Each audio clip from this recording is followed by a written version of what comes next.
Good morning, everyone.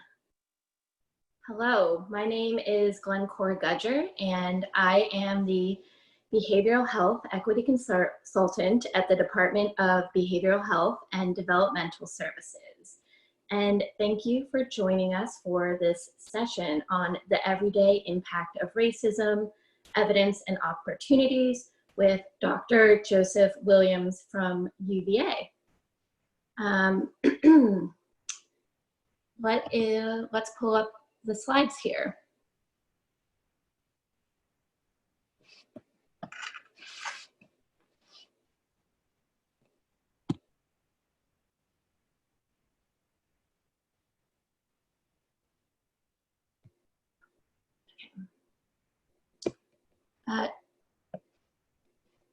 Dr. Williams, do we have the slides? I am not seeing them on my screen.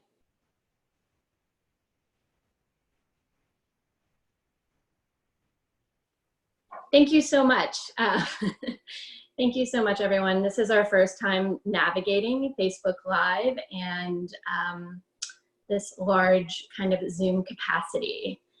We are really thrilled at the turnout. First and foremost, I want to thank PEAK, DBHDS's Partnership for Equity Advisory Committee.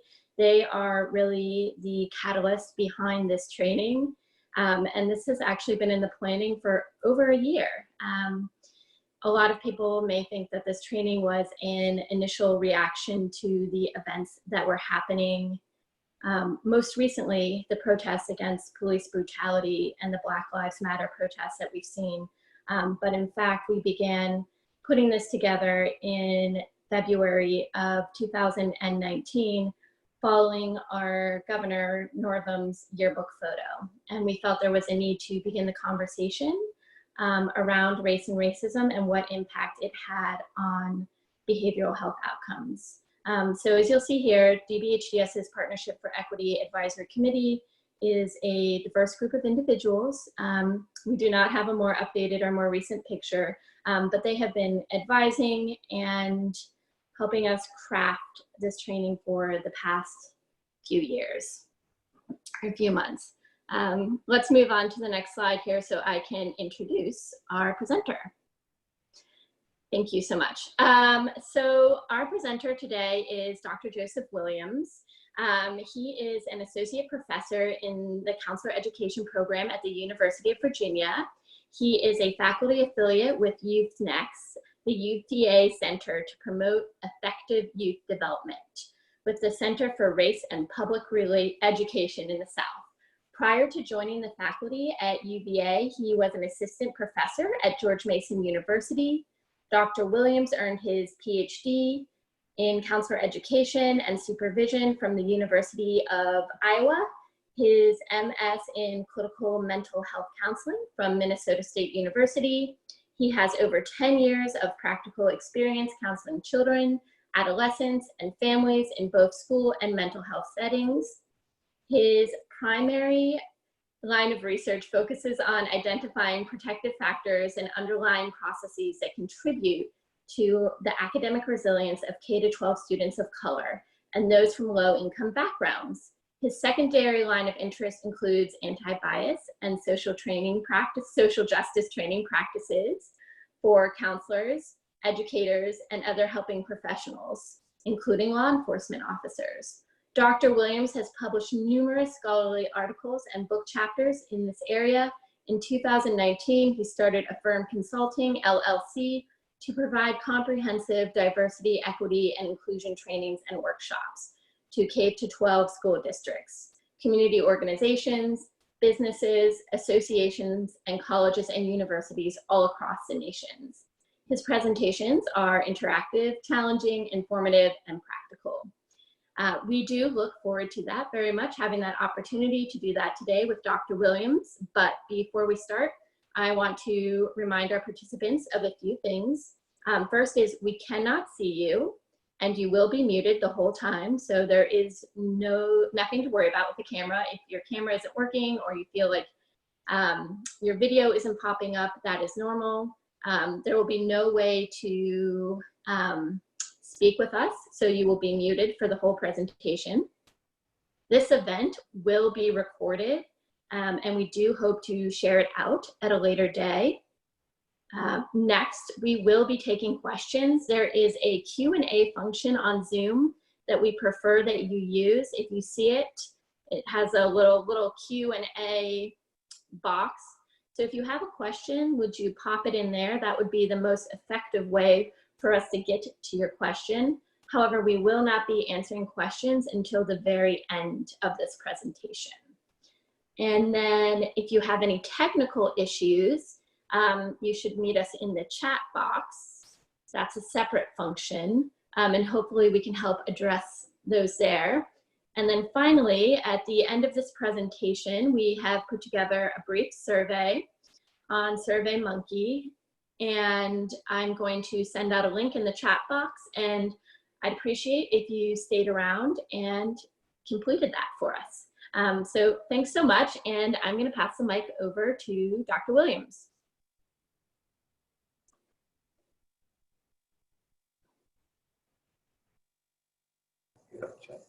Thank you to Glencora as well as Pete for the invitation to speak to you today about the impact of everyday racism on the mental health of individuals. I always want to start with just a really quick disclaimer that really the primary objective of our time today is to raise consciousness about and raise awareness about racism and its impact on mental health, as well as overall health. And so again, it's the hope that the session would actually inspire self-reflection that will lead to some action at some level for each participant, although it's not guaranteed given the amount of self-work that is necessarily required to actually achieve this end. And so again, another way of saying that is that at best, sessions such as this and other sessions might actually increase your level of self-awareness as well as your knowledge, but rarely ever do they actually lead to behavioral change if this is the only time you're going to kind of grapple with some of the concepts that we're going to talk about today. So again, I understand that many of you who are watching are at different levels of understanding with some of the concepts and terminology, as well as some of the impact. And so again, this is kind of an introductory type of session that Pete and Glencora are hoping to actually build upon as we go on. So again, this is just hopefully the first of many professional development opportunities, as well as just ways to engage with the community around a really important topic. So I'm going to jump straight into the agenda. There's only 3 things that I'm hoping that you're able to take away from our time today. First is just establishing a shared language and understanding of concepts such as race, racism, privilege, white supremacy. And again, the reason for actually understanding these terms and this terminology is so that it gives us a language and a framework which to understand our experiences as well as the experiences of others. And so again, I'm going to use a lot of terminology throughout our time today. I want to make sure that we're all on the same page as it relates to that. The second one is I want to identify, particularly not my opinion, but what social science research shows to be the result of the impacts of racism on health, not just mental health, but also psychological health, physical health, and other aspects of health. And then our third objective for today is just to really discuss what are some practical advocacy strategies and anti-racist action steps that we can do to move forward. So again, today is applying information. What you do with that information is really up to you moving forward. So I think we're going to jump right into some really basic definitions. And then I have several videos to help kind of stimulate your thinking about some other concepts that we'll go through. And so again, the terminology that I'm going to use throughout this presentation, and please note that these are the same definitions that I would use with young kids. So anytime I mention prejudice, I'm talking about a negative learned attitude, idea, or belief towards a group of people. Stereotypes are usually generalized beliefs. Discrimination, behavior that treats people unfairly because of their membership in a certain group. You have race. Again, oftentimes we're talking about race. I'm going to keep it really simple. We're talking about skin color, but it can also mean physical features, hair texture, things of that nature. But we're talking about race at a very basic level in terms of just skin color.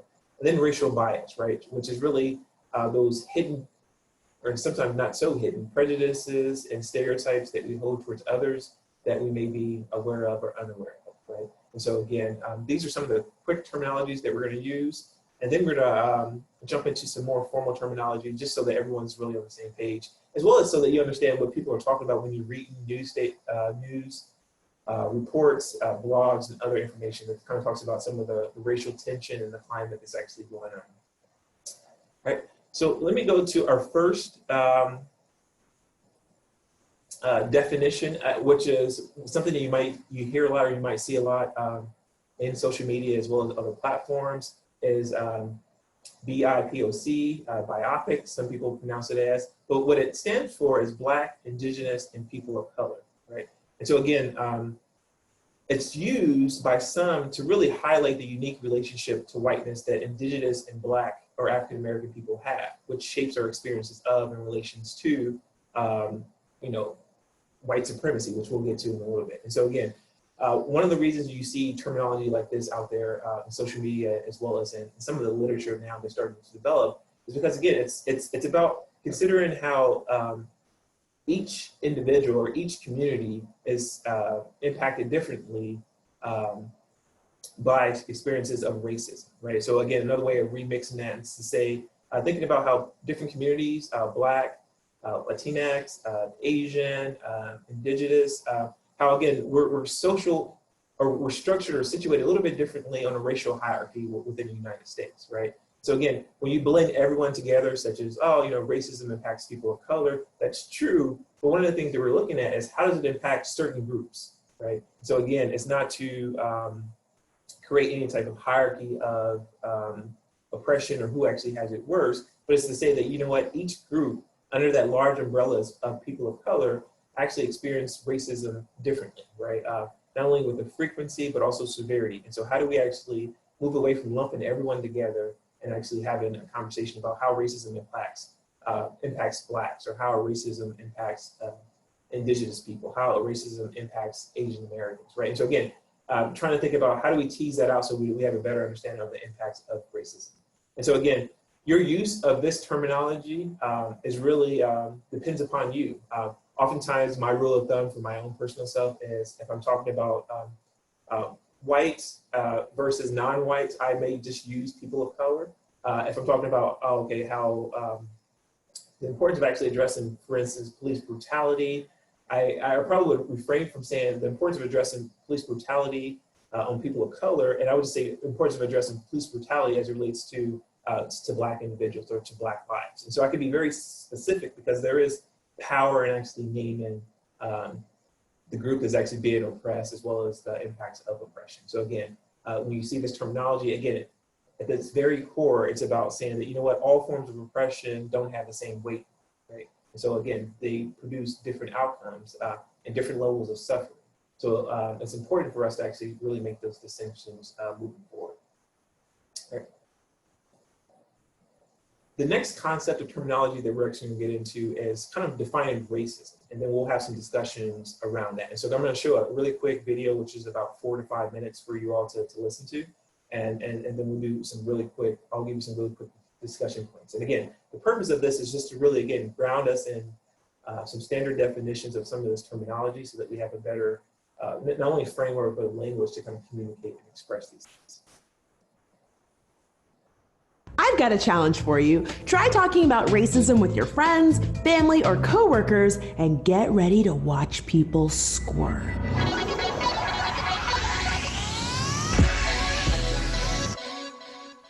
So let's push through the discomfort. Don't worry, you can do it. We're gonna talk about racism. Well, the dictionary defines racism as the hatred or intolerance of another race or races. Well, yes, but racism's a little more complicated than that. The dictionary offers a very simple explanation, because it's just the dictionary. If you want to understand racism, you need to talk sociology. And sociology explains racism as a combination of prejudice and power. Well, isn't that just convenient? Let's just ignore what the dictionary says. No, we're not ignoring the dictionary, just going a little deeper. Think of it this way. If your car breaks down, you don't look up car in the dictionary to try and fix it, you go to a mechanic. So when it comes to getting the nitty-gritty of understanding how racism works, I say we should probably defer to sociologists, because they study how people, organizations, and institutions work. It's kind of their job. So here are 5 things everyone should understand about racism. talking about racism is so exhausting. It's like no matter what I do or what I say, someone's gonna call me a racist. Good people can unintentionally say and do racist things. Racism isn't just burning crosses and racial slurs. It's not always a conscious hatred or dislike. People automatically associate saying something racist with being a bad person. And while we can agree that being racist is bad, good people can say racist things or just wind up supporting racist institutions and practices without even realizing it. Oh, so now it's my fault if I accidentally do something. We're not playing the blame game here, but accidents can still be hurtful. It's important to remember that intent isn't the issue, it's the impact. Like if I accidentally step on your toe, it's an accident, but it still hurts. And I can't just pretend that I didn't step on your foot. I have to acknowledge it, say that I'm sorry, and be more careful with my big ass feet. If you want to get technical, there's really no such thing as race. We are all the human race. It's a social construct. Race is a social construct, but that doesn't mean racism isn't real. A social construct is a category, perception, or idea created and developed by society, and then it's applied to individuals or groups. So yes, we're all part of the human race, but the human race did this funny thing where they categorized everyone based on skin tone and regions. Even though social constructs are made up, they're still real. I mean, money is a social construct. Fundamentally, it's just a piece of paper, but it still keeps people up at night and has a huge effect on our day-to-day lives. Marriage, fashion, good and evil, they're all social constructs, but they're still real things. The same is true for race. White, black, pink, purple, polka dots. I don't know why we need all of these labels. Let's just not see race. Just see everyone the same. Colorblindness is not gonna fix racism. It's a good idea in theory, but ignoring race is not gonna solve racism. Race isn't the problem. Treating people differently based on race is the problem. It's okay to see my race. I mean, it's kind of hard to ignore how someone looks. There's nothing wrong with seeing our differences. Our differences make us kind of cool. Okay, but when are we gonna talk about reverse racism? Reverse racism is not a thing. I've been bullied, beaten up, and called all sorts of names in my lifetime, and you're gonna tell me that's not racism? Whoa, that sounds awful. I'm sorry, none of that stuff is okay. But those are examples of racial prejudice, not racism. That's because racism isn't just about individuals, it's about institutional power. Racial prejudice is not cool, but when a person of color discriminates or stereotypes a white person because of their race, in the United States, they don't have the institutional power to back them up and say that those feelings are okay. Institutions are things like schools, government, the military, corporations, and our justice system. All of these things shape how people of color are treated as a group and as individuals. That's because racism is not just on a person-to-person basis. It's big picture things, like people with traditionally Latino or Black sounding names having a harder time getting job interviews, even when they have the same qualifications as white people applying for the same job. Or people of color facing harsher prison sentences for petty crimes in comparison to white criminals. It's also harder for people of color to get home loans, on top of housing discrimination that often keeps them out of predominantly white neighborhoods. This is how individual feelings about people of color are supported by institutional power. Prejudice of any kind isn't okay, but it's important to understand that prejudice and racism aren't the same thing. Huh. I never thought about it like that. Well, you are not the only one. Racism is complicated and overwhelming to think about, even for me. But understanding what racism is and what it isn't is the first step in fighting against it. So what are some misconceptions that you've heard about racism? Or maybe some misconceptions that you... So we're gonna stop the video there, and hopefully you're able to take something away from that video that's a little bit more engaging than just sitting there listening to me talk. A few things to consider is, again, the strong image of individual races that we actually have in society that you see all over the news and social media, as opposed to institutional forms of racism, kind of complicates our discussions as it relates to race and prejudice. And so again, our usual view of racism committed by intentionally by individuals in specific and identifiable situations might hide or distract from the more common institutional or systemic racism that is more harmful to members of minority groups across situations. And so again, institutional racism differs a lot from individual acts of racism. And I'm gonna ask a few questions as we kind of move along. and this is usually where I lose about half of my audience, right? When we start to really address these questions, right? So again, racism is actually is systematic, right? And so if we look at the word racism, we see that it's made up of race and the suffix ism, right? And the suffix is actually used to denote a system, which at least in the Western world or in our society is a system of white supremacy. And we're gonna get into that definition a little bit later. So again, I think that term clearly differentiates racism from prejudice, right? So anyone can be prejudiced, as the video said, towards anyone else, regardless of their race. People of color can be certainly prejudiced towards white people. However, that's not racism because there's no larger system in place which oppresses white people, right? Or those negative belief, opinions, and ideas about white people does not reinforce or empower institutional racism. Maybe we're gonna get into institutional racism towards the end of our definition portion, right? So again, many people actually use the term prejudice and racism interchangeably, but I do not, right? And I think it's important that we actually make that distinction. As Dr. Bailey Tatum once says, or oftentimes says, limiting our understanding of racism to prejudice does not offer a significant explanation of the persistence of racism, right? So oftentimes I define racism as a system of advantages and disadvantages based on race, right? And I find this definition to be useful because it allows us to see that racism, like other forms of oppression, is not only a personal ideology based on racial prejudice, but a system involving cultural messages and institutional policies and practices, as well as the beliefs and actions of individuals, right? And in the United States, again, that system actually advantages whites and disadvantages people of color. So again, you may be very unaware of your complicity in the racist system, right? And so again, if we're talking about a system of advantages and disadvantages based on race, the reality is that racism can persist without racist people, right? Because you can have very good intentional people who actually follow or enforce racist and discriminatory practices and procedures without their awareness. And so again, that understanding of racism as a system of advantages based on race is kind of antithetical to traditional notions of, the American, meritocracy. Again, for those who have kind of internalized this myth that, the disparities that we actually see are a result of some type of behavioral or some type of cultural inferiority of one group as opposed to the other, it kind of destroys that myth moving forward. And there's a diagram, which I'm not sure how helpful it will be in explaining it, but let me go back really quickly, because I guess I never answered those questions. So can white people experience racism? If we're defining racism as a system of advantages and disadvantages based on race, then I would actually answer no. Then again, they can experience discrimination, they can experience prejudice, but racism is a system that, again, they benefit from. And so the next question will become is, can non-white people be racist? And again, this is somewhat controversial, so I'm gonna give you my thoughts about it.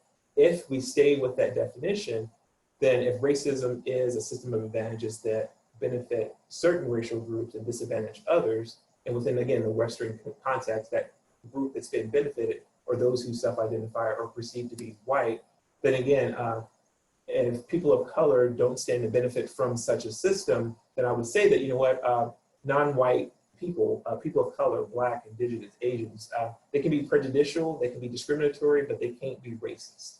Now again, you might say that, you have a problem with that, and I'm wrong, and that's fine, you're entitled to your opinion. But one of the things, if I am wrong, I'm at least consistently wrong, right? So if we talk about sexism, I believe that sexism, it's a male problem, right? As males, we stand to benefit from sexism, right? And so women cannot be sexist. Can they internalize sexism? Just like someone can actually internalize racism? Yes, of course. And can they be agents of perpetuate it? Yes, but in theory, the sole responsibility of actually eradicating sexism is, I believe, at the forefront of males. We have the position to actually address sexism. Same thing with race. So racism, I would argue, based on the definition of what racism is largely a white problem that impacts others. And so our white brothers and sisters belong in the forefront of fighting against racism. So again, just food for thought that maybe you're wrestling with. But again, that's one of the things that I think is really important about these type of conversations, is something that I neglected to actually mention at the very beginning of our presentations, that I have about 36 slides. And if I can get through all 36 slides without offending you or rubbing you the wrong way, then I really didn't do my job today. And so I'm hoping that you're going to wrestle with some of the concepts and some of the things that we're going to talk about today, because what we see in social science research is that with workshops and trainings and webinars such as this, again, you can give someone all the research, all the statistics, all the numbers, but it usually doesn't actually really change behavior or really affect people. What does is actually the emotional connection to the concepts that we're actually discussing. And so if you're somewhat taken back by the some of the comments and the assumptions that I'm making about different races and racial groups, I would encourage you to stay on, wrestle with those thoughts, and hopefully continue this conversation offline with family members or friends or other coworkers moving forward. And so again, I'm not sure how much this diagram will help, but one of the ways in which I understand racism is then, again, if we're looking at policies and practices that advantage some groups and disadvantage other groups, the result of living in a society in which that actually exists is that it actually leads to inequitable outcomes, right? Where we see, for instance, Blacks tend to normally be at the bottom of a lot of different ways in which we measure success, right? Whether it's employment rates, whether it's degree attainment, whether it's graduation rates, whether it's housing and wealth and things of that nature, we see that they tend to be at the bottom in terms of measuring those as a result of, again, those historical policies and procedures that have benefited one race as opposed to others. Those inequitable outcomes oftentimes bleed into some of the narratives that we see about families and about people of color, all right? And that's, go back to that slide. And so it's kind of this self-perpetuating cycle that, again, this notion that there is behavioral or cultural or genetic inferiority in some people, and that's why we see the results. Again, what it does is actually it takes attention away from a system, right? A system being policies and procedures that work for some and not for others. And so again, just kind of keeping that in mind as you move forward, thinking about race, racism, who can be racist, who cannot be racist, and again, wrestling with some of those concepts.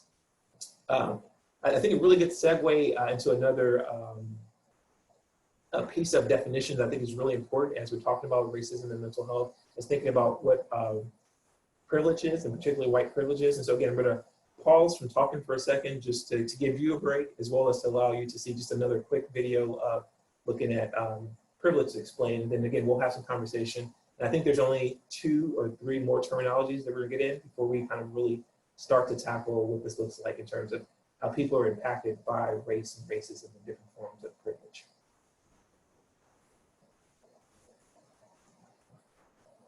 When it comes to social justice, there's one word that can stop almost any conversation dead in its tracks: privilege.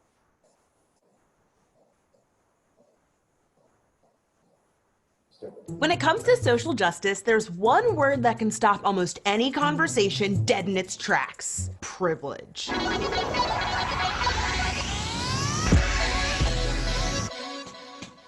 If you've ever stumbled into a conversation about racism, you've probably heard the phrase white privilege, which has been ruffling feathers since the phrase became commonplace in the 1960s. The concept of privilege isn't limited to race, but when it's brought up, no matter who you're talking to, too often the response isn't very friendly. Privilege? How dare you? So what exactly is privilege, and why does talking about it make so many people so angry? Privilege is defined as a special right or advantage available only to a particular person or group of people. In the context of social inequality, it means that some groups of people are treated better than others based on their race, gender, class, sexuality, or physical ability. Now here's the thing about privilege. Everyone has it. You've got privilege! You've got privilege! We've all got privilege! So for example, as an able-bodied person, I've never struggled to find a bathroom that I can comfortably access, or gone out to lunch with friends to only realize that I can't find a parking spot to get into the restaurant, or even fit through the door. When I turn on my favorite show, I can watch and enjoy with ease because I don't require captions or descriptive narration, which too many shows don't have. So why does talking about privilege make some people angry? I think there are a number of reasons why privilege can be difficult to talk about. Number 1, when people hear the word privilege, it feels like they're being blamed. When we use privilege in everyday conversations, we hear phrases like, X is a privilege, not a right. So the vocabulary makes it seem like it's something that you don't deserve. Combine that with the fact that conversations about social inequality tend to be very passionate, it's easy to understand why someone might be upset when check your privilege comes up. No one wants to be the bad guy, and for some people, the concept of privilege feels like they're being blamed for something that's out of their control. And when you think about it that way, sure, that's bound to make someone angry. Number 2, privilege makes people feel guilty. Talking about privilege is not meant to make you feel guilty. Guilt isn't productive. Acknowledging it isn't about shame, it's about challenging the system that perpetuates inequality. The existence of privilege isn't my fault or your fault, but understanding and acknowledging it is an important first step in working to make a world where these obstacles don't exist. However, ignoring the problem or refusing to acknowledge the problem exists just allows it to continue and thrive. Number 3. Anger is a defense mechanism. For some people, talking about privilege feels like they're being attacked, or worse yet, that their privilege is going to be taken away. In reality, privilege describes things that everyone should experience. For example, as a straight person, I don't encounter people passing judgment when I'm affectionate with my husband in public. That's not a bad thing. It should be that way for everyone, no matter their sexual orientation. Number 4, they just don't understand privilege. The thing about privilege is it's kind of hard to see. It's like when a horse has those blinders on. They can see what's in front of them, but there's a whole bunch of stuff in the peripheral that they can't see.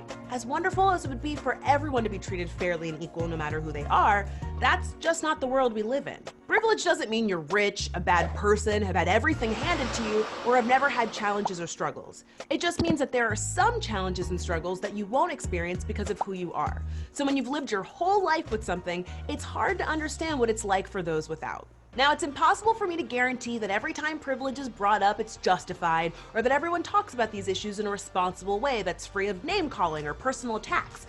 And unfortunately, if you've ever had a particularly nasty encounter that included the word privilege, then you might be turned off forever. But if you want to support equality for everyone, which I hope is why you're watching this show, it's important to remember that these conversations are inherently tough but necessary. And the discomfort or anger you may feel when talking about or understanding or acknowledging your privilege pales in comparison to the oppression that those on the other side of the coin deal with every day. So have you ever had difficulty talking to someone about privilege? Or maybe you had trouble understanding it or even acknowledging it? Tell us about it in the comments below, and we'll see you next week right here on Decoded. All right, so I'll pause it there and just kind of give a brief summary, but also want to mention, especially for those of you who are just hopping on in the last few minutes, is that as we go through the terminology, feel free to actually type in your questions in the Q&A box, and we're going to get to that towards the end. And so again, if there's things that you're still concerned about or you're stuck with or you don't really quite understand, we really want to encourage you to ask as many questions as possible, because we will protect time to get into actually address it. So as we're going through, please feel free to do that, right? And so again, just a really quick summary is that white privilege is, again, unearned, mostly unacknowledged societal advantages. And that could be social or economic that white people have over other racial groups simply because they are white, right? And so again, in the years since that terminology was really developed in 1960, that term white privilege has come to be used to explain like power structures inherent in American society that disproportionately benefit white people while putting people of color at a disadvantage. And while some of the privileges might seem trivial, it's important to recognize that no form of privilege comes without its counterpart, oppression, right? So if privilege is on one end, there's a group being privileged on one end. On the other end of that continuum is a group that's actually being oppressed as a result of those privileges, right? Which again speaks to our responsibility in different ways in which we're privileged to use that privilege, to leverage that privilege in a way that allows others to have, to either enjoy those privileges or have more equitable opportunities moving forward. So again, I think it's important to really acknowledge that, again, even when we're thinking about systemic advantages of being white or referred to as, that we refer to as white privilege, it's important to acknowledge that while all whites benefit from racism, they don't all benefit equally, right? And so I'm going to say that again so that we're on the same page. It's important to acknowledge that while all whites benefit from racism, they do not all benefit equally, right? Other factors such as socioeconomic status, age, religious affiliation, sexual orientation, ability, fill in the blank, also play a role in our access to social influence and power. Hence, the idea of intersectionality, which we're going to get to in a moment, right? So we have multiple identities, some which actually privilege us, others which actually make us a target of oppression or injustice. And so again, I think it's really important to actually to clear out. Oftentimes when I'm giving these presentations, what I hear is, well, I don't have privilege. You know, I grew up poor, or this and that nature. And while that's kind of an unfortunate situation or circumstances that you're in, privilege doesn't mean that you didn't experience hardship. Privilege doesn't mean that you didn't grow up poor, right? And we're talking about white privilege within the context of this conversation. It just means that the hardship that you experience and the fact that you might have grown up poor, there's a very good chance that it had little to nothing to do with your race, right? And so again, we can experience privilege, but again, the ways in which whites experience privilege is not all equal across the board. We have to take other factors in consideration, including ways in which they identify. Again, we want to have more conversation about anything that's been discussed so far, from privilege to race and racism, and who can be racist and who can not be racist. Again, please put those into the question A chat box, and we'll have that conversation. All right, the next terminology I wanted to get into is looking at this idea of whiteness and white supremacy, right? And so we're gonna look at a really quick 1-minute video, have that conversation, then we'll get into intersectionality, and then we'll end with, if racism really is a system of advantages and disadvantages, how do you prove it? What are those systems? What are those policies and structures? And then we'll do that moving forward.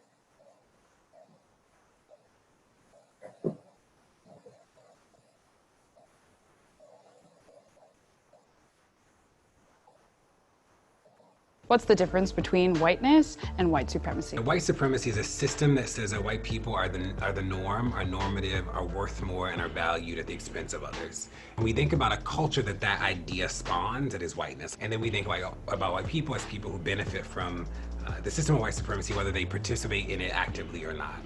And part of this work is about helping people understand that allies and accomplices are people who understand the work, they understand that there's an issue. And understanding white privilege says that I get that I participate in a dominant culture and I benefit from a system of white supremacy, whether I've done something supremacist or not. And that is a personal recognition.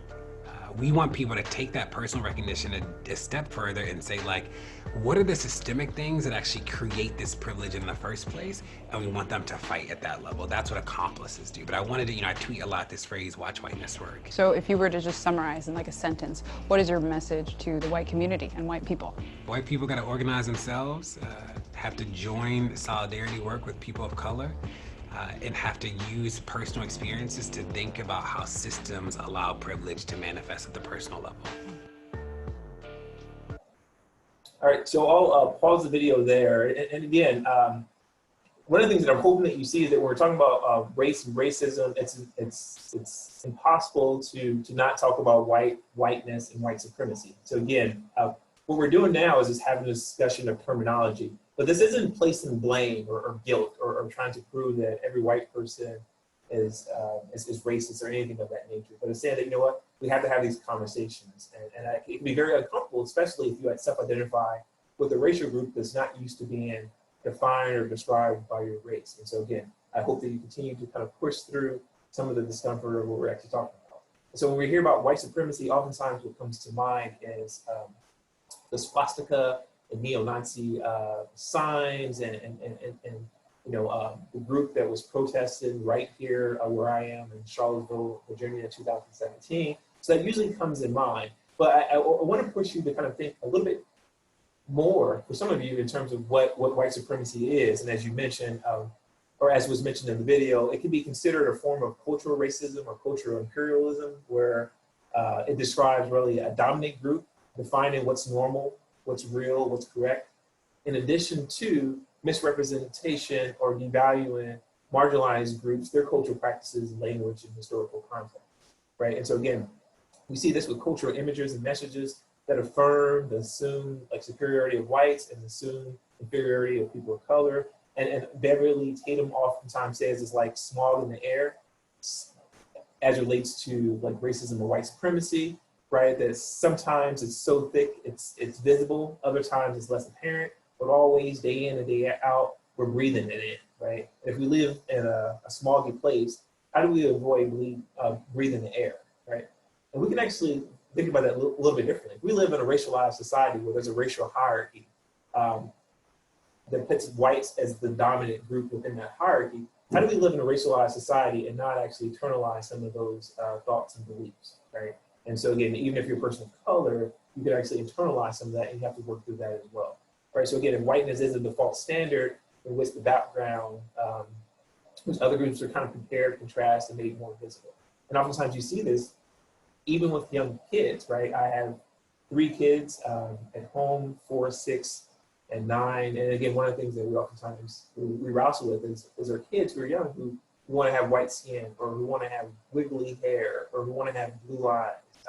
And again, we live in a house where we believe that racial pride and identity is extremely important to buffer and to defend or deflect against racism or discrimination. But still, that's just within our house. Our kids have to leave our house. They turn on the TV, they open up a book, and they can actually see what groups are actually being propelled or who are being celebrated and which groups aren't. And again, you can even see with young kids, they're picking up, again, this notion of whiteness, and that's being the norm, and that's what's normative. So again, a few things that wasn't really discussed in the book is that when we're talking about whiteness, it wouldn't be problematic if it weren't predicated on white supremacy, right? Or imposed overtly or covertly on people of color, or made visible to those, or made invisible to those who actually benefit from its existence. And so again, seeing from that vantage point, it's kind of really the cloak that veils ways in which we kind of interact and perceive, and are perceived by the world moving forward. All right, so again, that's our really brief chat about whiteness and white supremacy. Really, any of the definitions that we've talked about so far, they could be a 2-hour webinar within themselves. And so again, this is an introductory to kind of lay the groundwork so that we build upon this and we don't have to spend as much time revisiting some of these concepts moving forward. So a few more that we're gonna get into: racism and mental health.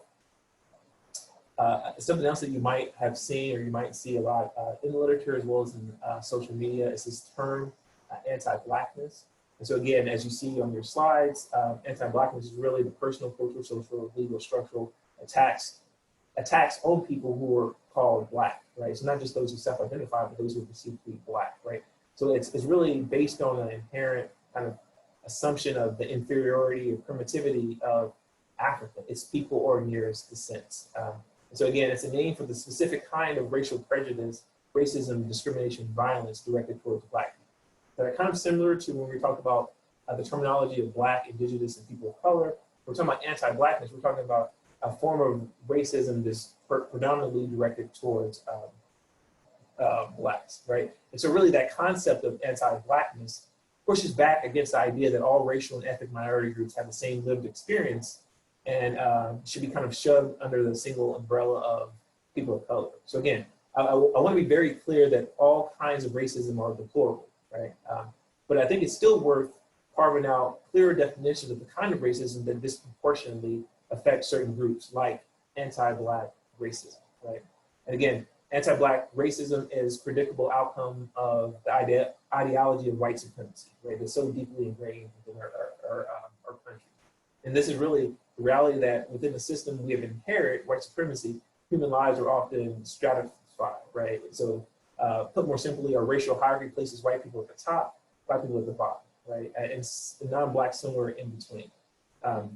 So again, calling attention to anti-Blackness does not diminish oppression that other groups face, nor does it actually produce kind of a petty competition of which groups have suffered the most injustice. It's simply a way of actually clearly defining and carving out the different kinds, the different ways in which racism actually impacts certain groups. So I believe that, excuse me, let me go back in the slide. A few more points really quickly as we talk about this concept of anti-Blackness. I think it more accurately captures the dehumanization and constant physical danger that Black people face, as well as kind of the denial of Black people's right to life, right?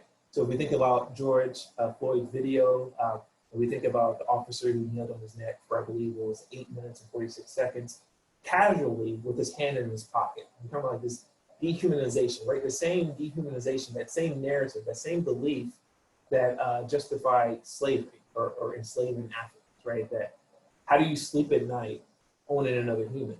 Well, you have to believe that they're less than human, right? That's the only way to justify it, right? And we think about the society in which we live in, how do you sleep at night without knowing that, Black people in particular are struggling financially as it relates to wealth and the academic arena in terms of those who are in AP classes, those who graduate, those who drop out, like struggling in all these different domains. How do you sleep at night without actually believing that either they're inherently inferior or culturally or behaviorally inferior, right? And so again, it's a way in which we kind of justify the existence of some of the issues that people actually face. And so again, this is really, really great terminology that I hope you become more familiar with, or that you challenge yourself to become more familiar with moving forward. I think that's all I wanted to say. I want to make sure that we continue to kind of to move forward. I think 2 more. And so we're going to look at intersectionality, a really quick video. We're going to look at equity, and then we're going to look at a history of white supremacy and oppression in the United States. And then we're going to transition into mental health. Many years ago, I began to use the term intersectionality to deal with the fact that many of our social justice problems like racism and sexism are often overlapping, creating multiple levels of social injustice. Now, the experience that gave rise to intersectionality was my chance encounter with a woman named Emma DeGraffenreid. I actually read about Emma's story from the pages of a legal opinion written by a judge who had dismissed Emma's claim of race and gender discrimination against a local car manufacturing plant. She applied for a job and she was not hired, and she believed that she was not hired because she was a Black woman. And the argument for dismissing the suit was that the employer did hire African Americans and the employer hired women. The real problem, though, that the judge was not willing to acknowledge was what Emma was actually trying to say, that the African Americans that were hired, usually for industrial jobs, maintenance jobs, were all men. And the women that were hired, usually for secretarial or front office work, were all white. Only if the court was able to see how these policies came together would he be able to see the double discrimination that Emma DeGraffenreid was facing. But the court refused to allow Emma to put 2 causes of action together to tell her story because he believed that by allowing her to do that, she would be able to have preferential treatment. She'd have an advantage by being able to have 2 swings at the bat when African American men and white women only had 1 swing at the bat. But, of course, neither African American men or white women needed to combine a race and gender discrimination claim to tell the story of the discrimination they were experiencing. Why wasn't the real unfairness law's refusal to protect African American women simply because their experiences weren't exactly the same as white women and African American men? Rather than broadening the frame to include African American women, the court simply tossed their case completely out of court. So first of all, Black women weren't allowed to work at the plant. Second of all, the court doubled down on this exclusion by making it legally inconsequential. And to boot, there was no name for this problem. And we all know that where there's no name for a problem, you can't see a problem. And when you can't see a problem, you pretty much can't solve it. Many years later, I'd come to recognize that the problem that Emma was facing was a framing problem. The frame that the court was using to see gender discrimination or to see race discrimination was partial, and it was distorting.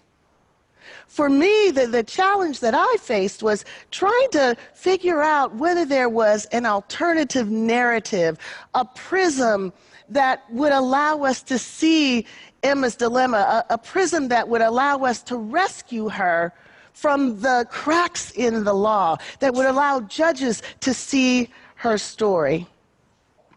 So it occurred to me, maybe a simple analogy to an intersection might allow judges to better see Emma's dilemma.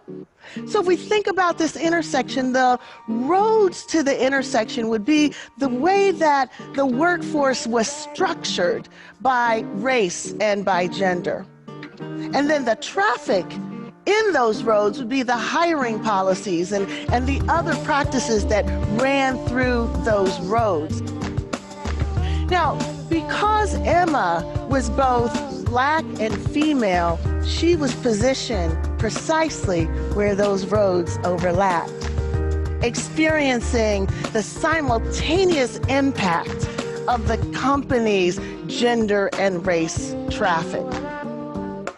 The law was like that ambulance that shows up and is ready to treat Emma only if it can be shown that she was harmed on the race road or on the gender road, but not where those roads intersected.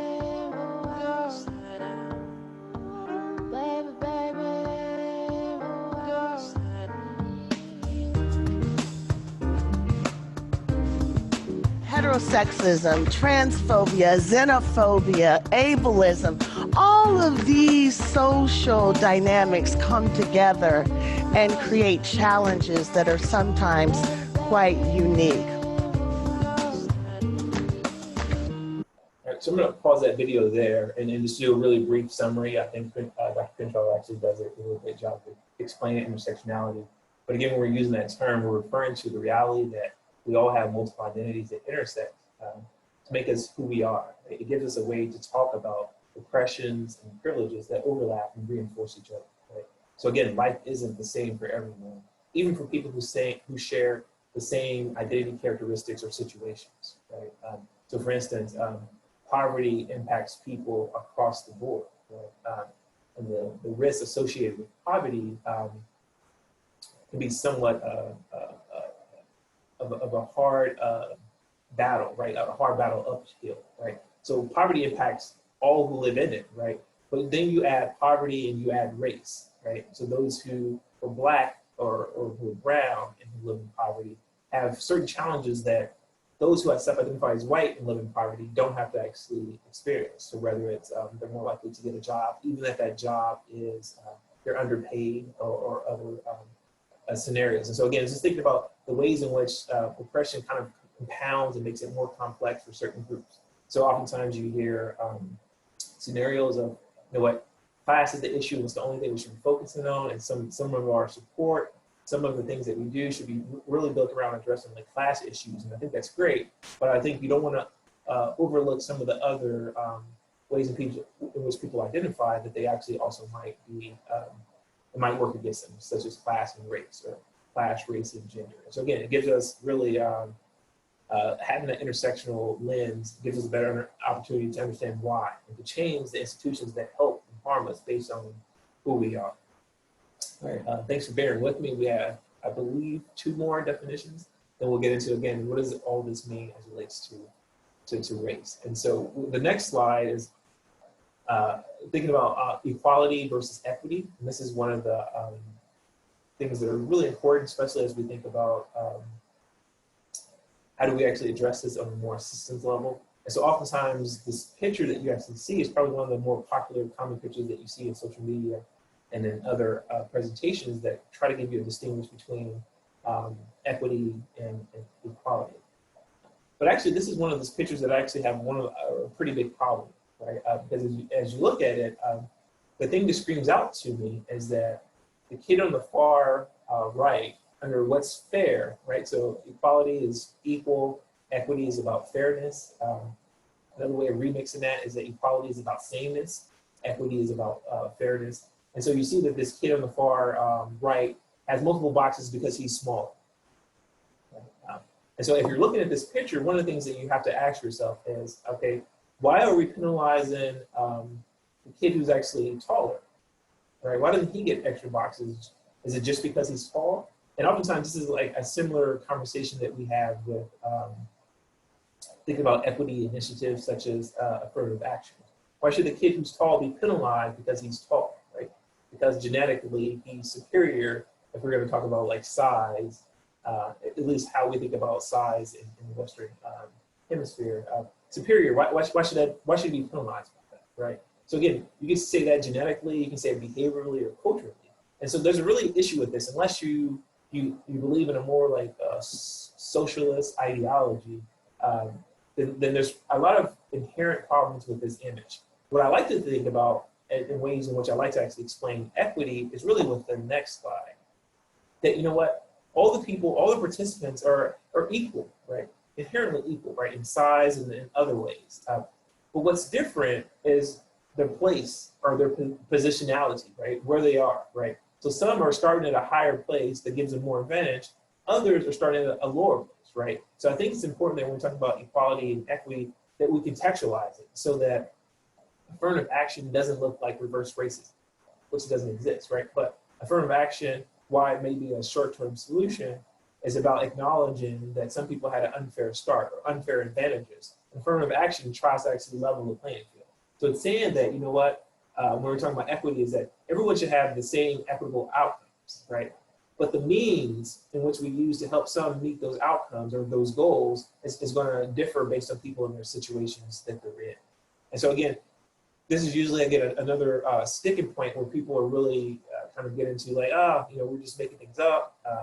Systemic institutional forms of racism that disadvantage people and put them in lower positions to start with doesn't really exist. So what I want to show is our last video for today, which is a really quick, brief synopsis of white privilege, racism, and oppression, at least here in the United States. It tells it from the mid-1700s to, I believe, up to 1970. But again, please understand that it goes beyond that, right? So it goes even beyond that, but we're just gonna look at a really quick glimpse of history, at least history with the United States, which actually places people at disadvantages based on, again, race, right? The system of advantages and disadvantages that are, again, racially based.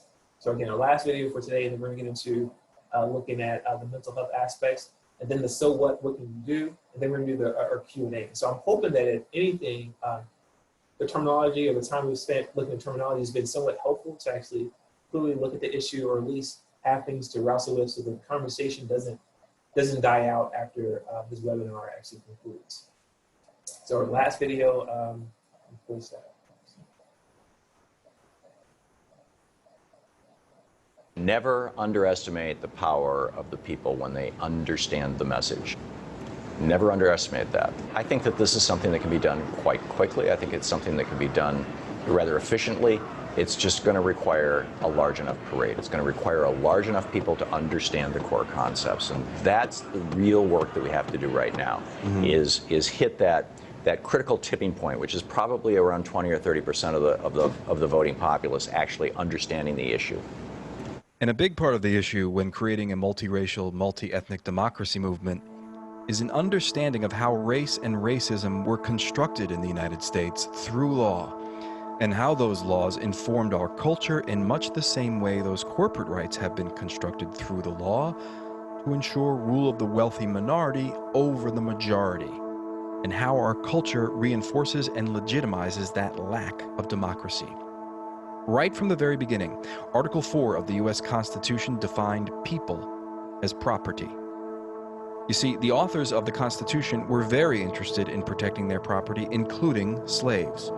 No person held to service or labor in one state, under the laws thereof, escaping into another, shall, in consequence of any law or regulation therein, be discharged from such service or labor, but shall be delivered up on claim of the party to whom such service or labor may be due. The Indian Removal Act of 1830. Indigenous communities are forced from their homelands. Over 10 years, 100,000 native children and adults marched thousands of miles west into unknown arid territory. 15,000 do not survive the journey. But over 25 million acres of land is made available for white settlers. 1854, the People versus Hall. Non-whites are barred from testifying in court.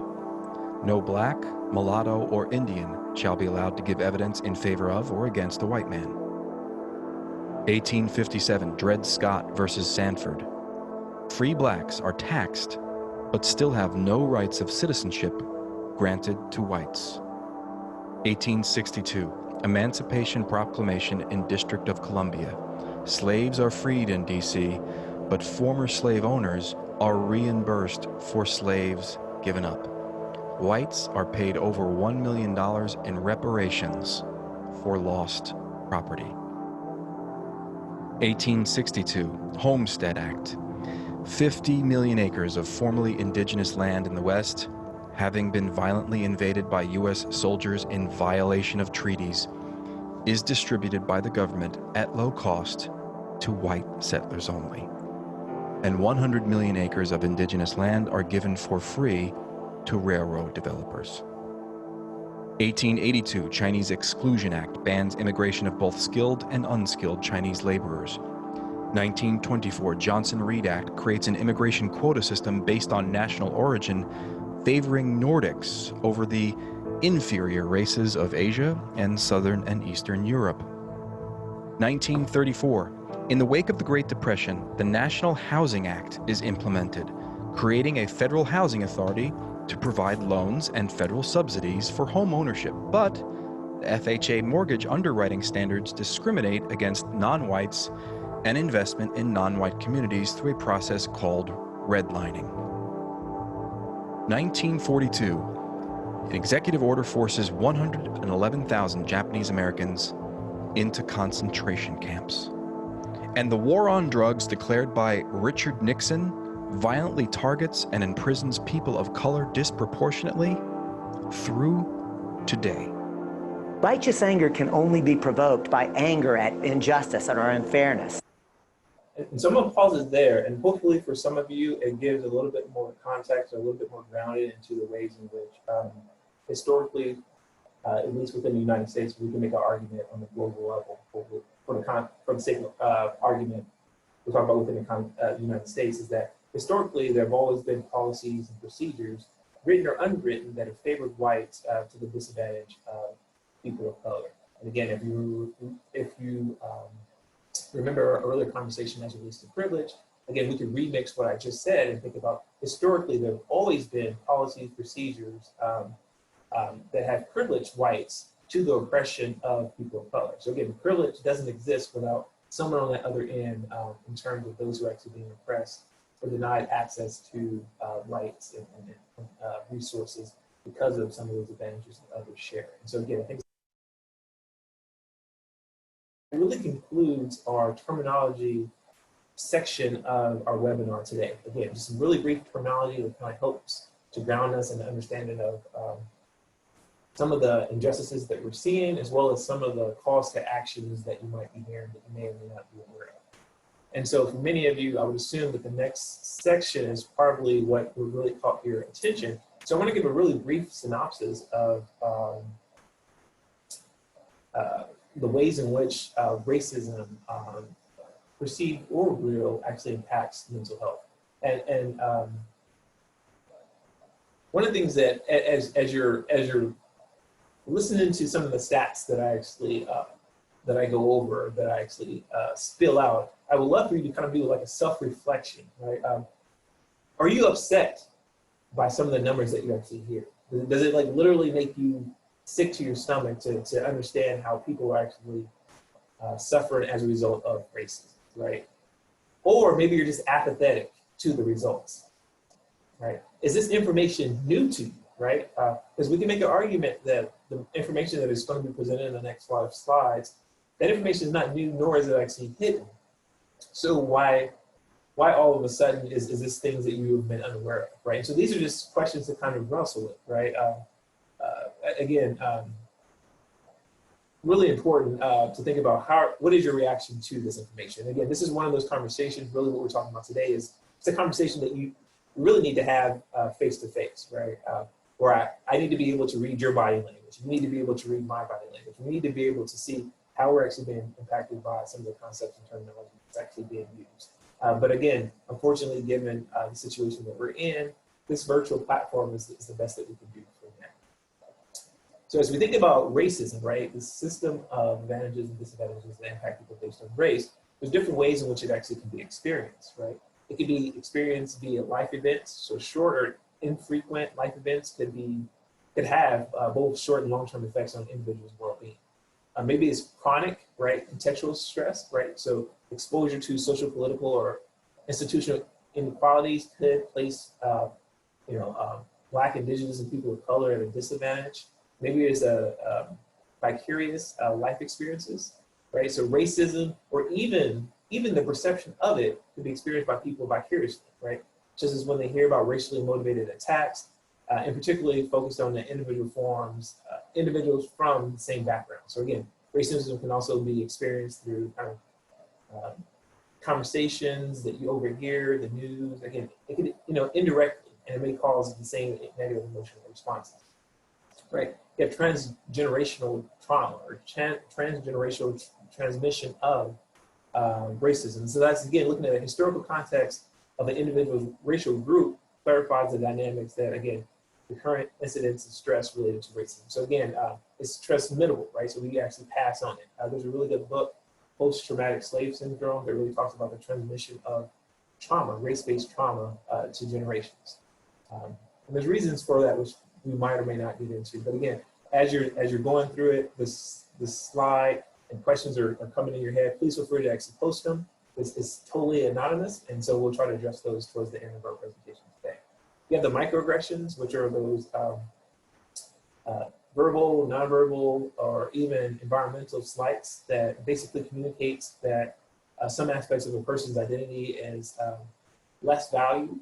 You also have, again, collective experiences, groups that are experienced by political, social, cultural expressions related to racism, right?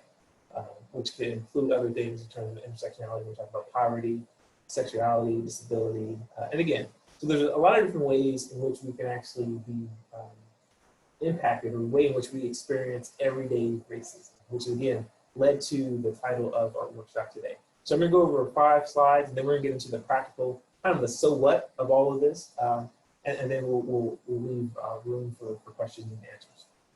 And so if we think about the impact of racism, one of the things that we actually see is that the vicarious trauma or experience that people experience as it relates to racism, right? And so there's tons of research, and what you'll see is this really quick infographic that I put together that not only includes segments of a summary of kind of like systematic or systemic meta-analysis of the literature, but also includes the citations. And so I really encourage you not to trust anything I say today, but to actually go back to the original source and see for yourself.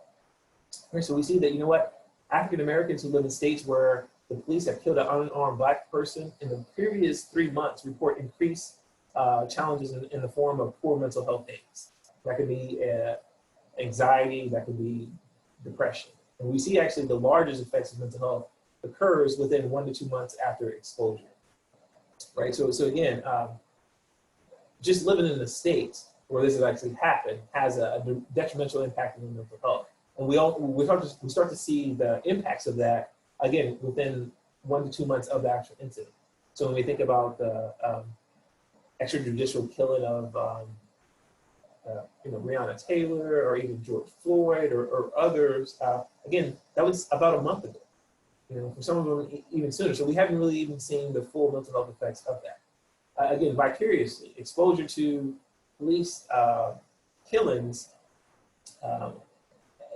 through the news, whether it's television, radio, newspaper, or what have you, have been related to poor mental health outcomes. So acute stress, anxiety, fear, anger, outrage.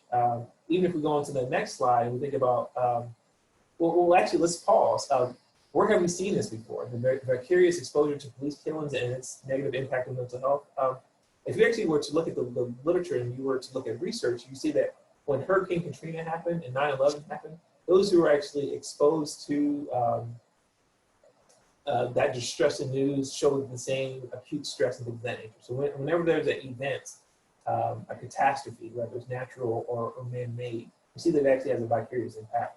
Again, just viewing police brutality, thinking about social media as it relates to adolescents, again, we see that, again, those with more frequent experiences of viewing social events or traumatic events online have higher symptoms that are related to PTSD that are very similar to that. And so again, that's pretty scary when we think about Pew Research that actually says that, you know what, and this was a study that was done in 2018, that, you know what, 95% of youth have access to a smartphone, right? And over 50% of them, particularly youth of color, report constantly being exposed to social media, constantly being on social media and social media platforms. And so again, it puts them at a greater risk of, again, exposure to repeat trauma.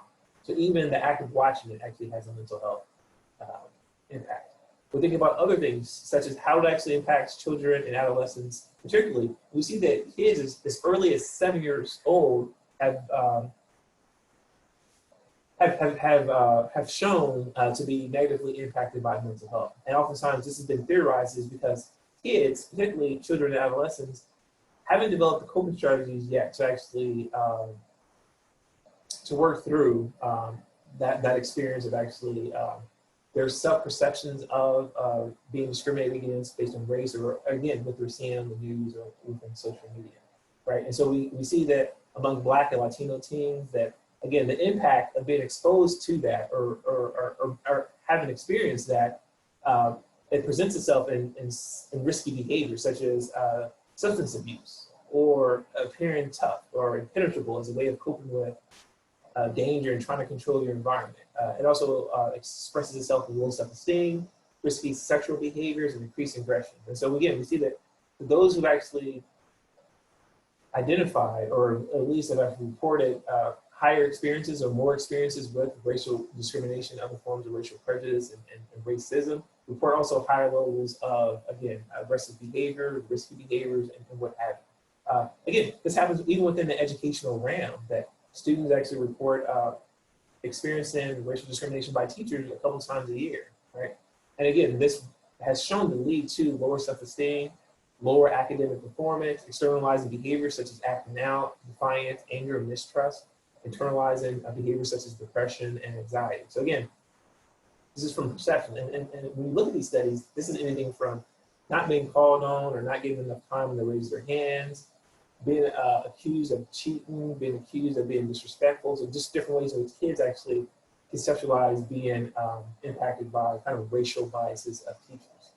And again, this can be the form of bullying from peers and other instances where, again, it has an impact on not only kids, but as you see with this last kind of infographic emoji, somewhat to say, to again, it even impacts parenting practices, right? And so again, caregivers who are subjected to high levels of discrimination and general life stress oftentimes suffer from symptoms such as depression and anxiety, which actually impacts parent relationships. And we see harsher parenting practices and even more racial socialization actually takes place. And so again, no one's, even within the family system, is actually immune from it.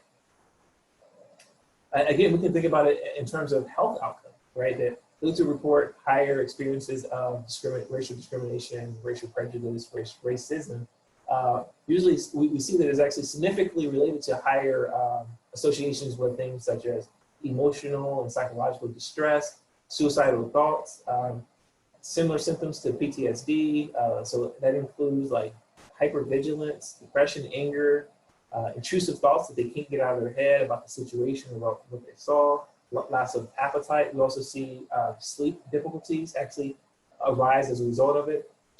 And I know that what we're talking about primarily is about how race actually impacts, or racism impacts mental health, but it's hard to talk about mental health without talking about it from a holistic perspective of looking not just at the psychological health, but also at physical health as well. So we see that self-reported racism is significantly associated with cardiovascular disease, diabetes, hypertension, chronic stress, a decrease in their immune system, unhealthy dietary behaviors. And so again, it starts to actually impact self-regulatory behaviors. And it puts people increase for, again, anxiety, depression, anxiety, psychosomatic type of issues. And so again, there's a real effect that's actually being diagnosed. If you actually were to skip over to the very last segment that we actually see that my mouse is kind of hovering around, we see that greater reports of racial discrimination actually predict higher clinical levels of depression. And so while there's a lot of research that shows a correlation, for some, that's just not enough, right? The correlation doesn't really mean causation.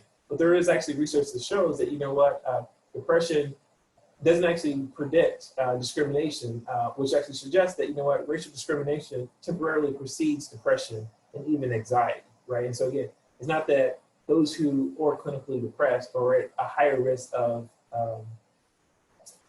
experiencing severity because of experience of racial discrimination, but that racial discrimination actually leads to racial, race-based depression or other forms of trauma. So again, just keeping those things in mind. But going back to what we talked about earlier is, does this upset you when you're hearing how racism is actually impacting others, right?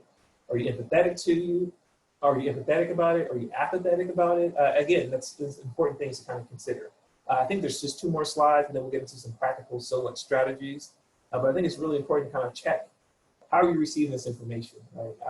Because it might tell you something. When we think about internalized racism, which is a bit, again, internalizing or believing negative thoughts and attitudes as it relates to your own racial group, we see that even those who actually have higher levels of internalization, they're at greater risk they're at greater risk of health problems, right?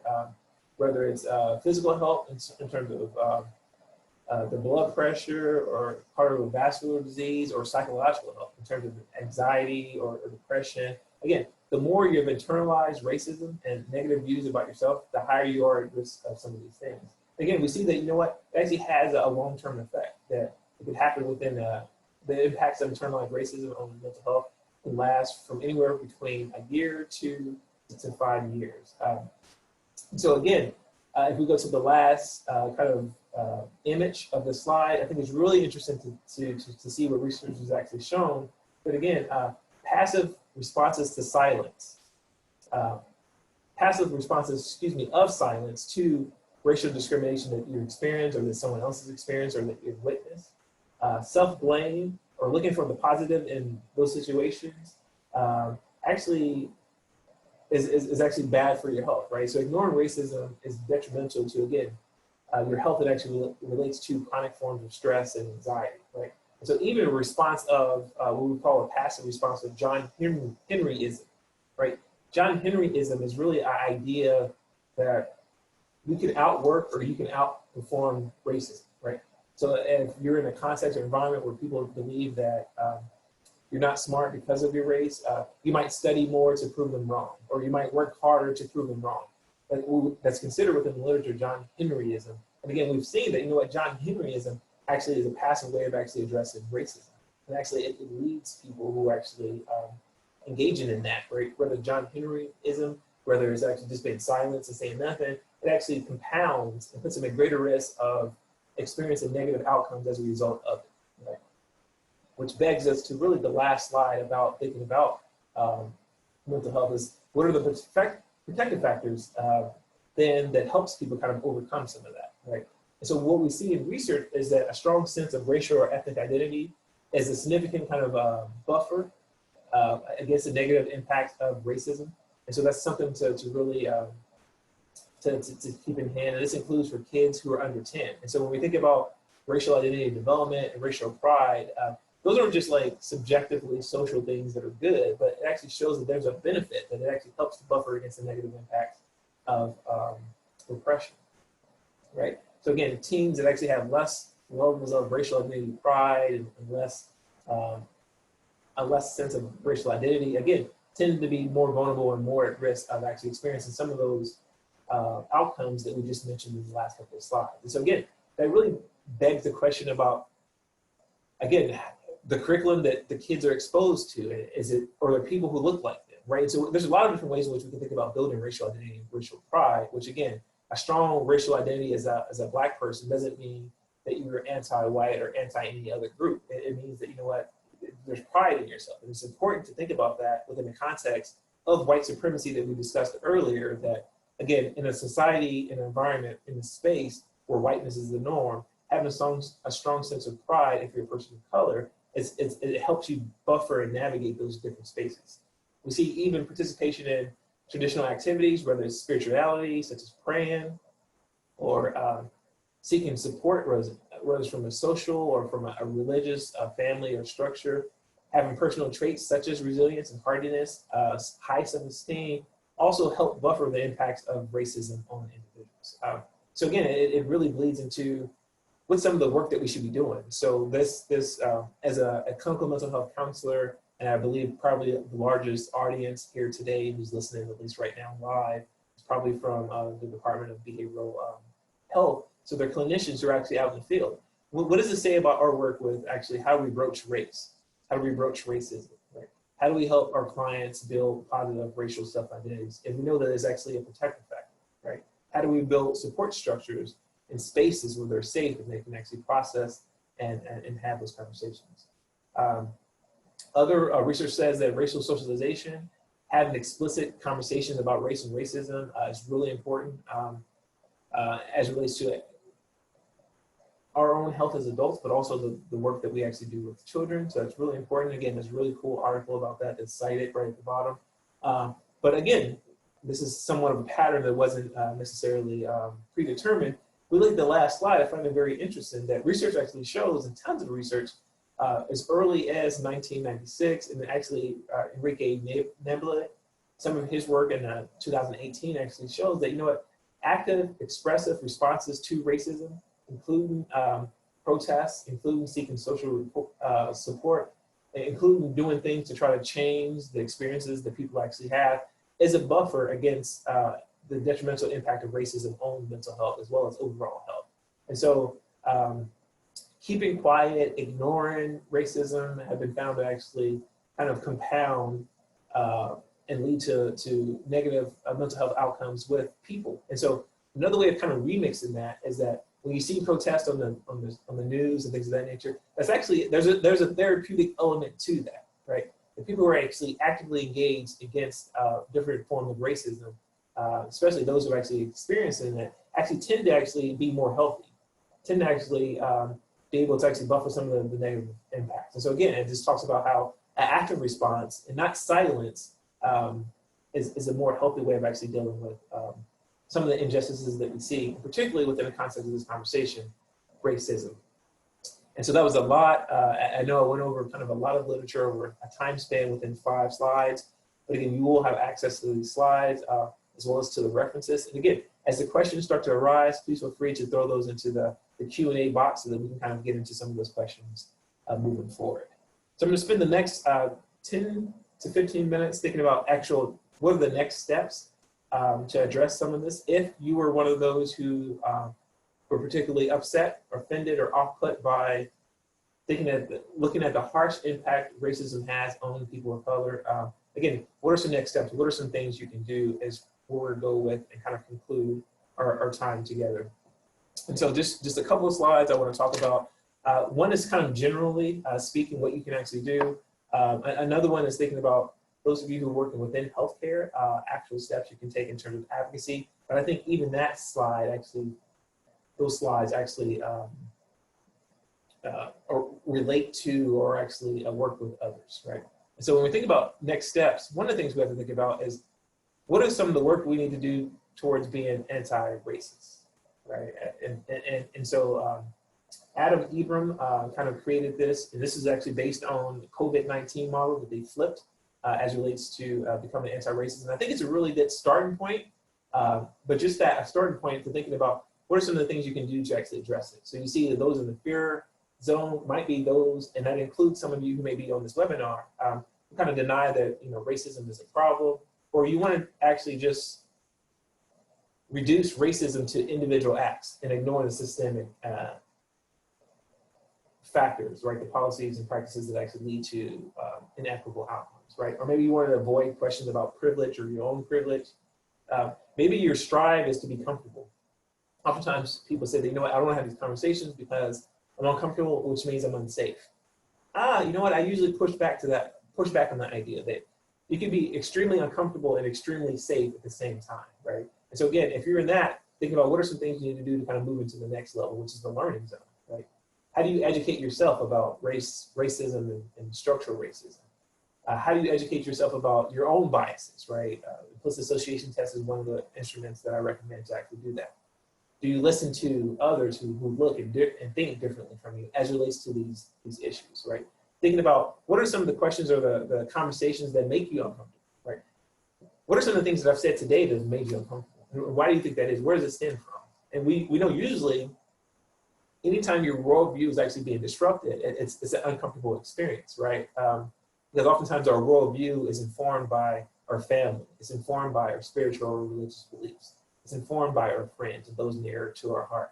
And so anytime I push against your worldview, it's not just pushing against you, but it's pushing against all those institutions and people who've informed your worldview. And so oftentimes the natural reaction is a defensiveness, right? So again, thinking about what are those trigger warnings for you and how do you work through it? So even the growth zone, right? Your ability to sit with your discomfort, and to speak out when you see racism, not just as individual acts, but also when you see policies and procedures that are benefiting some based on the racial status and not others. So again, understanding that again, knowledge and awareness without action, and this chart is really about knowledge and awareness, but this chart, doing these things without action cannot in and of themselves be considered anti-racist, right? So I think these points, what you actually see in this chart, they're necessary, but they're insufficient on their own, right? What is the importance of awareness and knowledge if it doesn't actually lead to any form of action? And so I don't want those of you who are listening or those of you who are tuning in to fall into the trap of being hoarders of information, but not using that information to actually lead you to any type of action, or those who might fall into the trap of learning the terminology, learning how to talk about race and racism for the sake of just learning the terminology so that you can have conversation, but it never bleeds out into action. And so again, this chart, while it's very helpful to think about where you might be and some things you might consider reflecting upon, is very insufficient to use the label of anti-racist because you're doing these things. That doesn't actually mean that you're anti-racist. Beverly Tatum has a really good analogy that she uses in her book, Why Are All the Black Kids Sitting Together at the Cafeteria, where she says that, you know what, if racism is a conveyor belt, is actually moving in one direction, you have some people who are actually, if it's going, let's go this way. If it's moving in a direction towards racism, you have some people who are on that belt and they're actively walking in that same direction, right? They would consider those who are actually participating or complicit in racism. You have others, as that belt is going towards racism, who say that, you know what, I'm neutral in all this, and they stand still, but the belt is actually still moving them towards racism, right? So again, they would still be considered those who are actually contributing to or complicit with racism, who perpetuate or maintain it at the very least. And yet still you have others who see that this conveyor belt is actually going towards racism, and so they turn the opposite direction. But the pace in which they're walking is so slow that it doesn't make traction, and they're still going towards racism, right? They will still be considered those who perpetuate or maintain like systems of racism. Then you have the last group, right? The anti-racists, right? Those who, as the conveyor belt is actually moving towards racism, they're actually actively walking at a pace that they're actually making traction, right? And I usually think about this, and I usually make really uncomfortable comments and assumptions in some of my training, such as we're thinking about those who are on that conveyor belt, those who are white on that conveyor belt, those who self-identify as white. And I think about my own personal experiences, and those are my friends. I would think, based on that definition that Dr. Beverly Tatum gives, there are probably very few whites who would be considered anti-racist, right? So again, thinking about how scholars such as Ibram Kennedy and Angela Davis kind of think about racism, is that you're either racist or you're anti-racist, right? There is no in between. There is no non-racist, right? You're either working to fight against racism and the systems that perpetuate it, or you're complicit in it, right? You have to think about where are you at, right? And that's kind of a food for thought question. But again, there's nothing that's actually being said today that you have to agree with. And so I hope that you push back. I hope you wrestle with some of the things and some of the assumptions that I'm actually making, right? I think it's just important. Thinking about other practical steps and strategies you can use as we start to kind of conclude. Danielle Cook, who's an extremely talented artist, kind of came up with a sphere of influence, thinking about what can you do where you are, where you have influence. So whether it's how you start to have these uncomfortable conversations with family members, How do you start to have these uncomfortable conversations with your kids? Do you diversify your circles? Like who's in your world? What's in your world? Like, the racial and ethnic backgrounds of your doctor and your dentist. Who comes to your house more to eat dinner? Right? And what's their racial ethnic makeup? So again, those who are within your circle, again, is that diverse? How can you diversify? And what are some ongoing learning opportunities? And I think attending webinars such as this is one of those such things, right? Whether it's your place of worship, inclusion and outreach, whether it's at work, prioritizing diversity, equity, and inclusion efforts, right? Whether it's within business, holding your businesses, holding your places of work accountable for doing equity-based work. Whether it's your school, requesting safe learning environments for all, assessing school board policies, right? Doing equity audits, right? Whether it's the government, voting for officials who support anti-racist policy and anti-racist ideas. So a lot of different ways in which we have influence and platform. Again, thinking about which one of those ways can you actually use to move forward for racial justice. And again, there's even a slide that we won't spend a lot of time about those of you who self-identify as introverts. So one of my good friends kind of posted this slide I thought I would use. And it looks at, again, things you can actually do to fight against racial injustice and racism. That doesn't require you giving speeches and things of that nature. So again, this is just something you can review in your own time. But I want to conclude with thinking about an advocacy framework or model that we won't have tons of time to actually go over today, but it's just I've used it as a practical instrument or tool that looks at what are some of the skills, knowledges, and behaviors that can be used to address systemic barriers. This is actually a framework that was born out of the counseling profession, so American Counseling Association. It's been updated in 2018, and so anyone who's in the healthcare profession, this applies to you. You can use this model. Those of you who aren't in the healthcare profession, there's still aspects of this model that you actually can still use. And so again, it's really broken up in different dimensions where it looks at really, how do I do it? The extent of client involvement in advocacy and the level of advocacy intervention. So the extent to which you involve people who are suffering from oppression, who are suffering from racism to be a part of the advocacy process, it kind of breaks it up into that scenario, as well as the level in which you're going to advocate on. Is it at the individual level? Is it at like the meso level? Is it at a more political arena level? So I'm going to really walk through this fairly quickly, but again, you'll have access to it. You can actually go online, you can Google the model. It's free to public access. And one of the cool things about the model is that not only does it talks about competencies, but those competencies kind of dub as strategies and potential steps that you can actually take. So I want to go through the 6 different domains that we see and conclude with kind of our question and answer for today. Again, I know there's a lot of information that we're trying to wrap up in 2 hours, but again, the hope of all of this is that, you know what, the discussion, again, doesn't die here, but we're going to continuously have this discussion moving forward. And so at the client advocacy level, really this is about efforts to facilitate the identification of systemic racial barriers and the development of self-advocacy skills or even strategies or resources to actually address those barriers that have been identified. So this is kind of empowering others. If you're in the healthcare field, how do you empower your clients? And there's things that we can do, and I highlighted just a few with each of the sections, such as how do you actually identify and mobilize the strengths, resources, and strategies that people, whether they're individual groups, are already using to kind of cope with and deal with racism, right? And how do we add to, and how do we support that? How do we supplement what's already happening? That requires us to actually identify what are the assets or what are the strengths that people are actually using already. How do you helping clients unlearn, internalize oppression and marginalization, right? So we showed the slide with the mental health piece that looks at how internalized racism, internalized forms of oppression actually leads and compounds and exacerbates negative mental health outcomes. And so how do we help them through self-empowerment and other avenues, help them to unlearn some of the negative thoughts that they may have about people who look like them or have about themselves, right? How do you promote critical consciousness, which is really awareness of injustice and how it impacts people, right? Again, the whole point of critical consciousness is that it actually hopefully moves to action. How do you teach appropriate self-advocacy skills? And again, thinking about where do you fit and how can you actually engage in some of this is really going to be really important.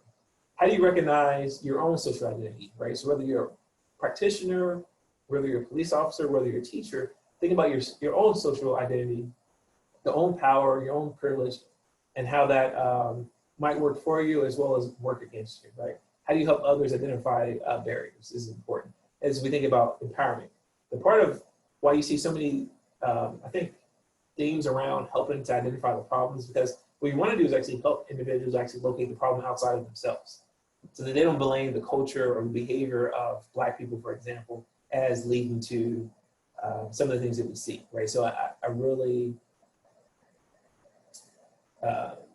quick example would be oftentimes there's this notion that, you know what, Blacks have such negative interactions with law enforcement officers because they're more likely to commit crimes. So if they would just commit less crimes, they wouldn't have to worry about being killed so often by police officers, right? And again, you can say, well, you know what, are Blacks inherently or morally or ethically like inferior to where we're committing so many crimes? Why is that? Why do we see the things that are happening like in Chicago and other places that are oftentimes used as an example?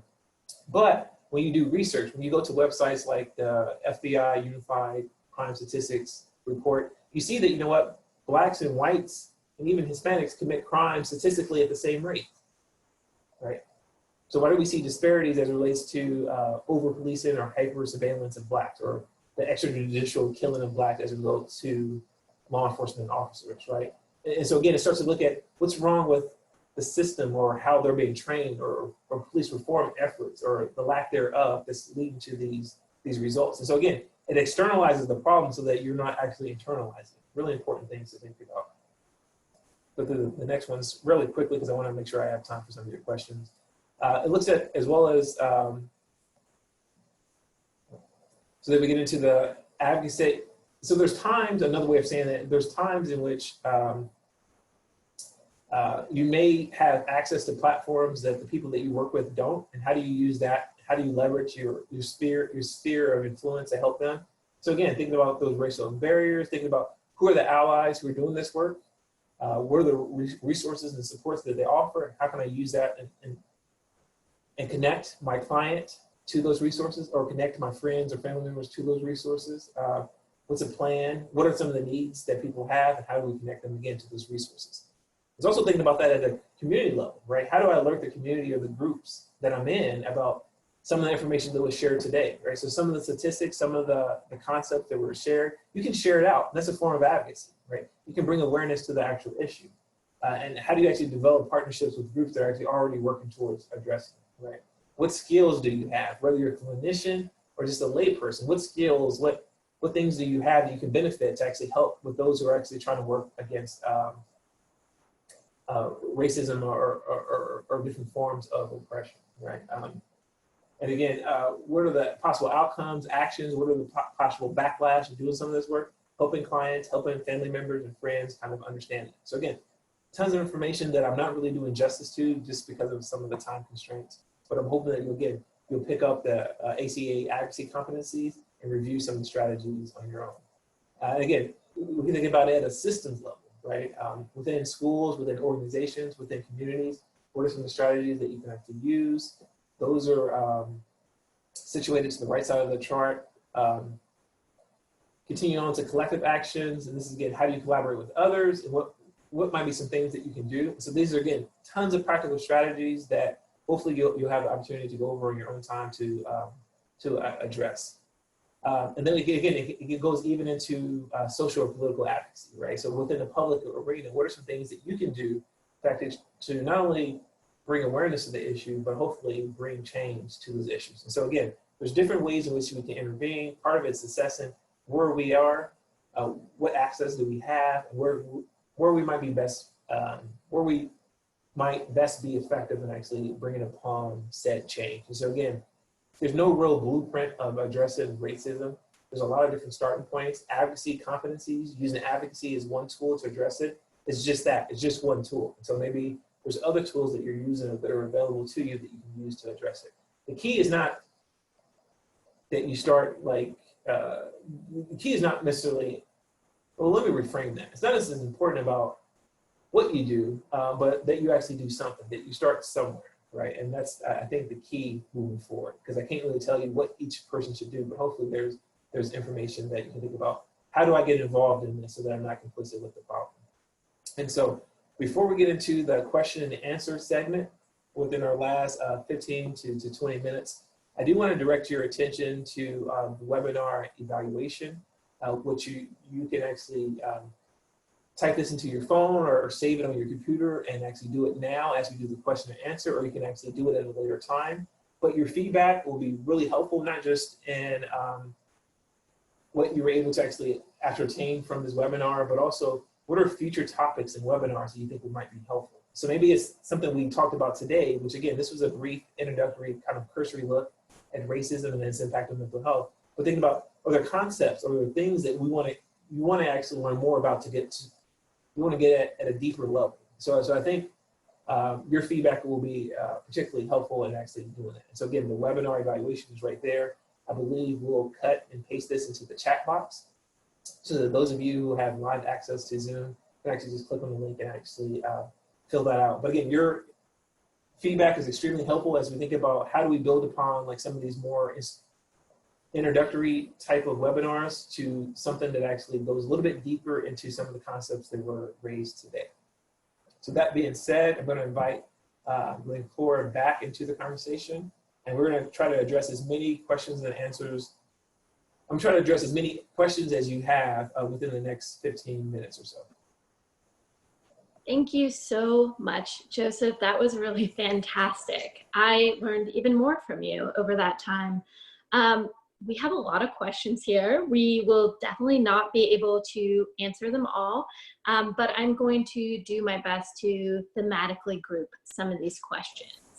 And I'm working off the questions on Zoom. I'm sorry, Facebookers, I can't get to both at the same time. So the first question I thought was somewhat interesting is, on the topic of US history, do you believe that if students are taught the actual history, that more would understand injustice and would be more likely to try to prevent or dismantle it? Should education in the US be completely overhauled so our population learns this information? I agree 100% with that question / statement. I think, so one of the things I oftentimes say to my students is, how do you address a problem that you don't know exists? And it's a trick question because you don't, right? And so if we don't know how racism works, or we reduce racism to like these individual acts, then we have a whole generation that are growing up not being aware of ways in which they're privileged or disadvantaged. And so I think education is one of many, I think, platforms that we can actually teach critical history. We can actually teach history so that we don't actually repeat some of those mistakes, right?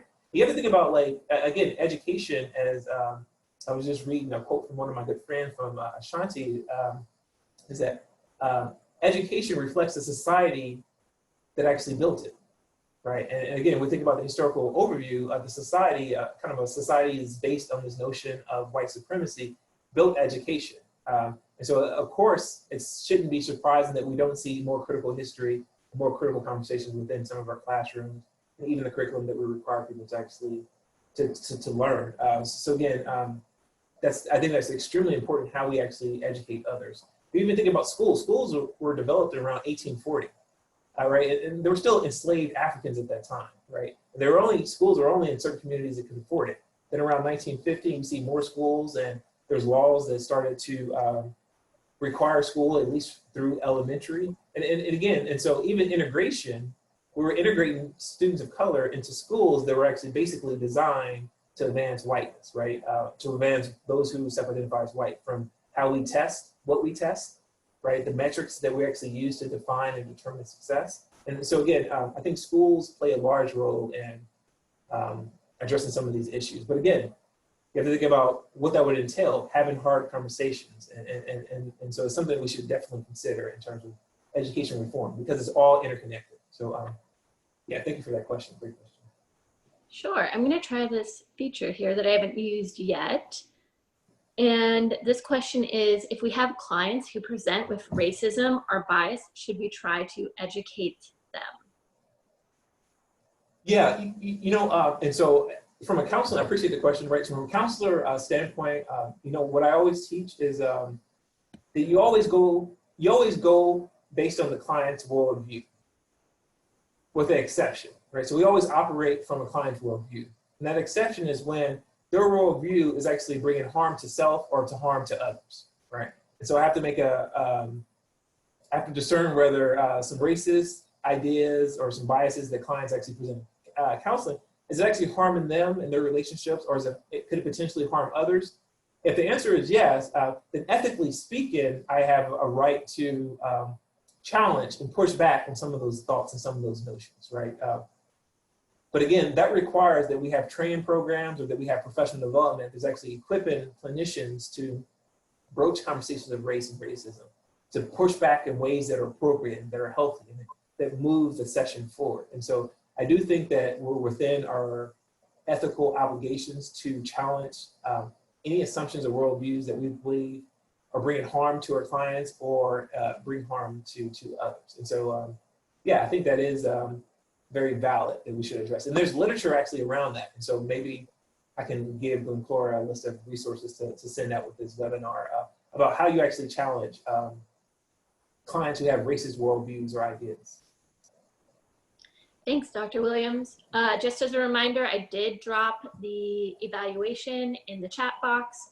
So take time to fill that out while we go through some of our other questions.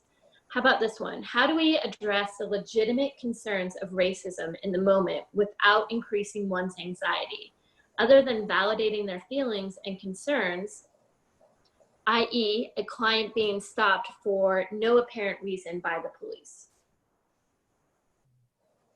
Well, I think the answer might have been in the question, right? The key is that you validate it, right? That you address the elephant in the room, right? That you actually process their experience with it. And you don't have to leave them there, right? You can think about what are some next steps, right? What are some, well, this situation has happened before. So if we're talking about instances of racism, it's probably not their first time. Like, what are some coping strategies that they were able to use? Were there people they're able to turn to talk to? What are those strategies and how can we actually use those in this moment? So thinking about using like a solution-focused approach, which looks at, okay, how have these clients, how have these individuals gone through this before? How do they overcome it? What helped? Right? Maybe it was exercising. It was a time where they're dieting right, they're exercising. They had a strong support system to kind of process that information. And again, thinking about how do we actually lead them back to those resources or at least coping strategies that they've used in the past. But you can't get away from reducing anxiety or increasing anxiety in some cases, right? And so again, you don't want to dismiss emotions from it, but that's just a normal part of actually having it. But the reality is that if they're faced anxiety as it relates to racial encounters, it probably is not their first time. And so you're not going to do harm by addressing it. And so at the very least, you should validate those experiences and acknowledge those to be an issue, as well as thinking about how they might contribute to the present problems that clients have in the first place, which might be related to race or might not be. Thank you. Next question I have here is, you said something about being aware of very few white people who can be identified as anti-racist.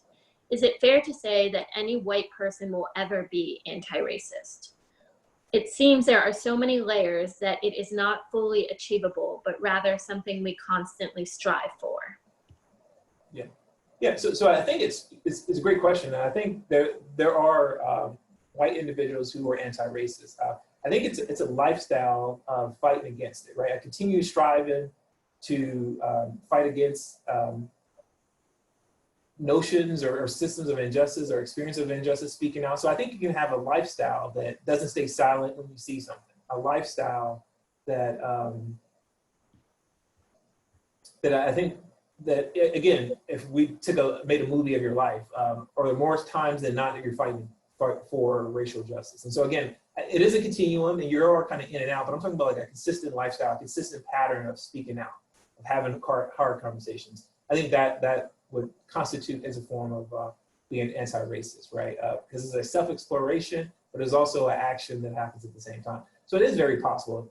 And if there are participants who believe that it's not possible, then I would say that, you know what, you should strive to be that way, right? The same thing with like sexism, right?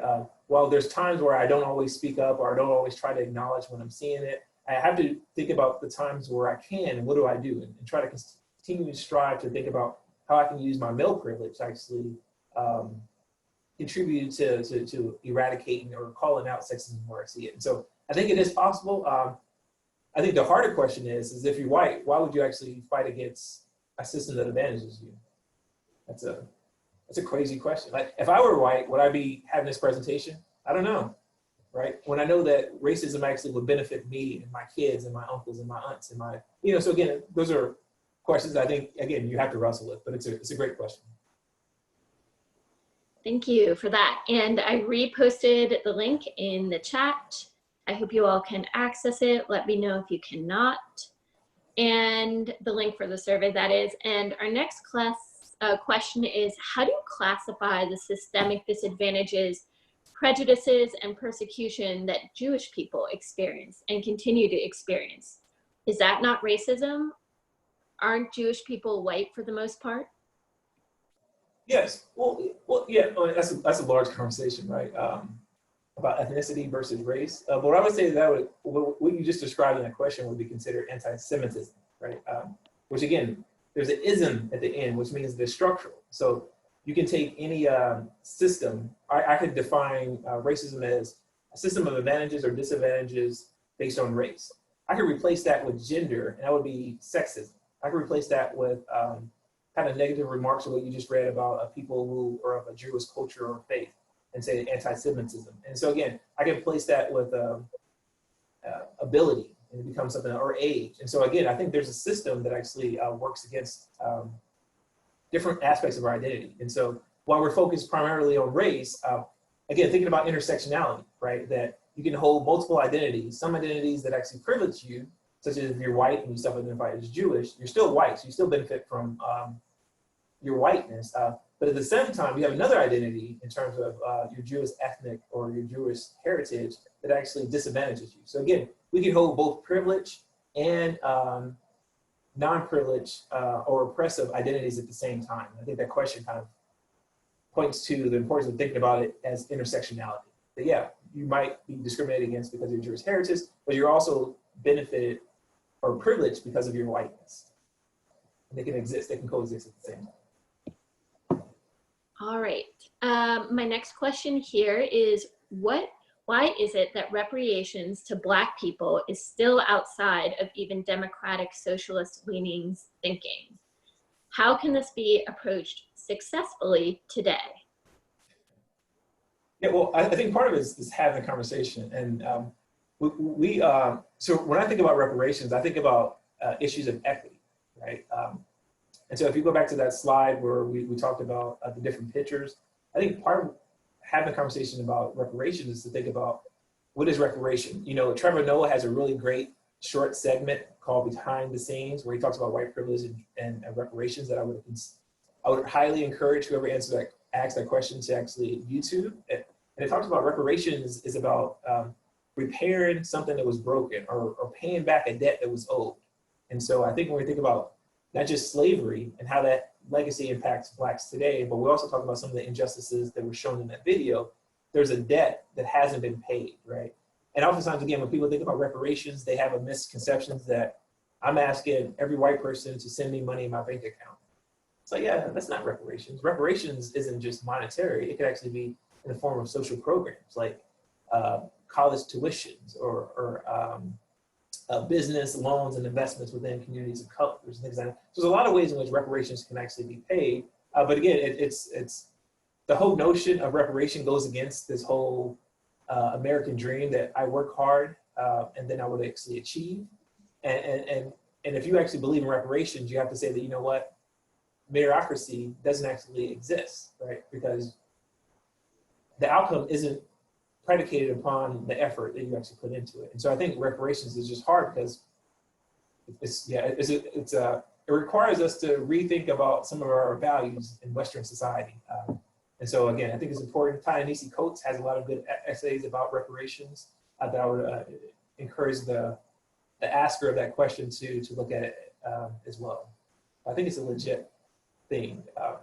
It's a legit question. Thank you, Dr. Williams. We only have 3 minutes left. Just a reminder, if you have not already, please fill out the evaluation in the chat. I thought I'd go for a short one on the end, and that is, could you mention a few of your favorite books on this topic or authors? Well, I think Dr. Beverly Tatum is a great book, Why All the Black Kids Sit Together at the Cafeteria. Stamped from the Beginning by Ibram Kennedy is an excellent book if you want to actually trace the history of racist ideas and policy. And I think he goes back to the 1300s all the way up until today. I think that's a really good book. Yeah, other books. So you want to talk about race? I think it's a really strong book. The Color of Compromise is a good book. The Church's Complicity in Racism. Again, there's tons of books out there. The New Jim Crow, I think, is really helpful in terms of having these conversations. I like a lot of the stuff that James Baldwin writes about race and racial relations. That's extremely important. And so again, there's tons of resources out there that I think are helpful in terms of furthering this conversation. Thank you so much, Dr. Williams. And with our last minute, I'm just going to leave this webinar up for a little while longer. I'm going to re-paste the survey link in here just so it's more recent. But thank you so much for all your time and your insight and your wisdom and sharing that with us today. We're really grateful and appreciative of it. And thank you to DBHDS's PEAK Committee, that's Partnership for Equity Advisory Committee. Thank you so much for helping us put this together. We really appreciate it. And I think that is all for us today. I'm just gonna let this Zoom chat linger a little bit so that the link is for the evaluation is still available. Is there anything else you'd like to add? No, just thanking everyone for actually being a part of it. And again, hopefully you continue to educate yourself, but at some point start to think about what are some small action steps that you actually can take. Because again, the key is it's just as much as important that you do something than what you actually do. So again, thank you for the time. I look forward to our other webinars around bias and things of that nature. Yes, thank you so much. And this is not the end of our partnership with Dr. Williams. He's doing a few intensive workshops with us throughout the summer. And recently, we've just developed a proposal to do a needs assessment on behavioral healthcare professionals of color. So we're looking forward to seeing the results of that and sharing it with the public. Thank you so much.